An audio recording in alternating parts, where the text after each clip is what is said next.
Hello, welcome to my studio, welcome to this video. Today I thought I would do a couple of things. I thought I would share with you some paintings that I've just finished that I shared in a previous video when they were in progression, so they're now complete, so I just thought I'd spend a couple of moments talking about those.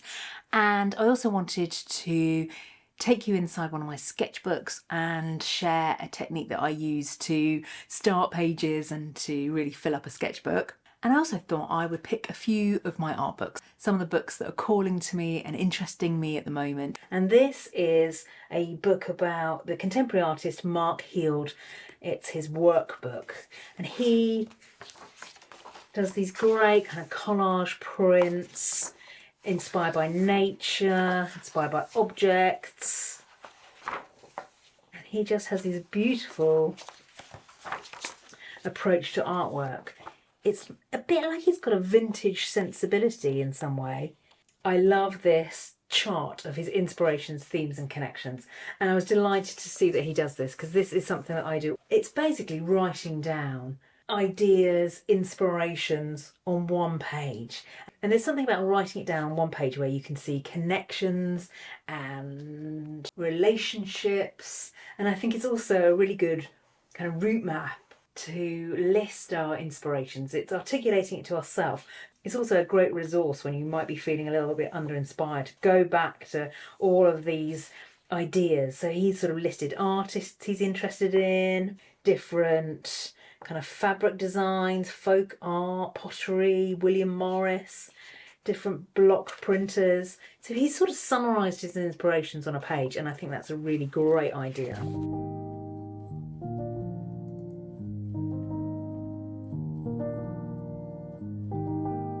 So I just wanted to show you inside this little sketchbook. I call this sketchbook my sketchbook of lost and lonely fragments. Basically every page of the sketchbook has started with some little random offcuts and oddments and abandoned pieces. Here's a piece of an envelope. Little pieces like this. Because I do a lot of collage in my art making, I often have sort of piles like this of scraps basically, and what I do is I just stick them into this sketchbook quite randomly. As you'll see, just little bits stuck in on random pages, and then I come back to these pages and add to them and complete them, sort of respond to these little odd fragments that I've stuck in. And what I find is that it often just gives me a little unusual combination or a slightly weird and wonky composition because I've got these sort of accidental pieces stuck in. And often it just gets me going, gets the ball rolling, and I just come back and I stick more bits in. So this sketchbook is really a sketchbook just of fragments and oddments and little bits and bobs. It's kind of scruffy and scrappy, but I enjoy it. It's playful. It's a kind of low stakes, low pressure way of creating. And I often discover things and find things out. Just the kind of combinations and the juxtapositions and the ways that materials and bits of collage might combine. So on this page I've got collage here and here and these pieces, and then I think I've got some oil pastel and some felt tip pen. It's just messing about and creating pages kind of rich in layers and different materials, but they all start from having just a couple of pieces of random collage material stuck in. Here's a piece here, one there, this piece here. Any of the pages where I might be, I don't know, cleaning my brush, or all the little oddments and fragments that happen from my art making get stuck into this book. And it's often how I clear my desk, or just randomly stick bits in, not thinking too much about their placements, and then I'll come back later and complete a page. So I finished these paintings and I have put a layer of UV varnish over the top, and I might put one more layer to make sure that the colours stay nice and bright. Got some pencil detail in these paintings, so I just want to make sure that it's all nicely sealed in. These paintings really started from some drawings of a vase of lilies that I think I showed you.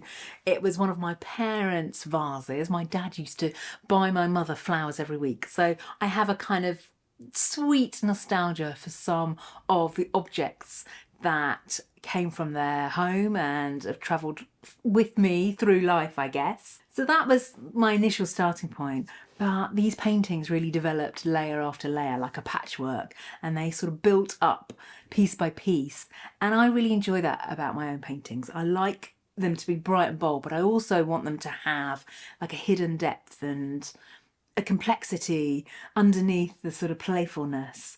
So layers of meaning, perhaps layers of paint.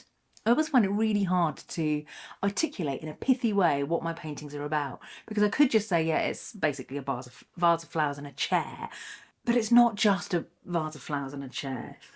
It's more about nostalgia and playfulness and layers of complexity and interesting juxtapositions and little combinations of colour and little interesting passages and details and a bit of undoneness with a bit of neatness.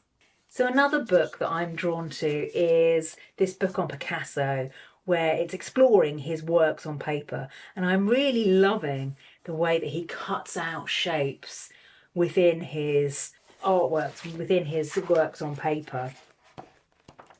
So it's from the Royal Academy of Arts, and it sort of just goes over a lot of his different works on paper.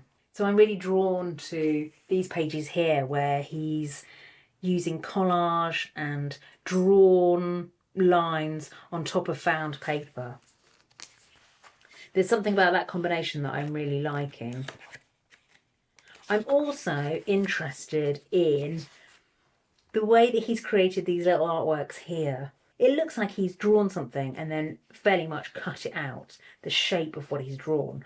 Here it looks like he's torn it out. And I'm liking these artworks that have got interesting edges. And here, more interesting edges. I'm always drawn to the edges of my artwork and wanting the edges to have an interest. And I'm really noticing that that's what I'm picking up from his work when I look through this book. This is a book by Brian Wildsmith called 1, 2, 3. Basically, it's for small children and it helps them count. And thinking about that inspiration map, I've been writing a bit recently and thinking a bit recently about my visual history, actually, and what were the things in my childhood that I found visually interesting, trying to kind of put together a little skip through time in terms of some of my visual references. And I remember having quite a few books by this author, Brian Wildsmith. And so this was the book I had to help me count. And I remember loving this book. I was just fascinated by the bold shapes and the bold colours. And so I think his sorts of sensibilities were an influence on me when I was really little. I mean, I just love some of these real kind of high contrast shapes and combinations that he puts together. And I found this book recently in a secondhand bookshop, and it really reminds me of my childhood. And I just love the way he uses some of these like warm greys next to these bright colours, so muted and bright. Just quite a sophisticated colour palette. I mean, I'm just loving this page here, the yellows and the pinks.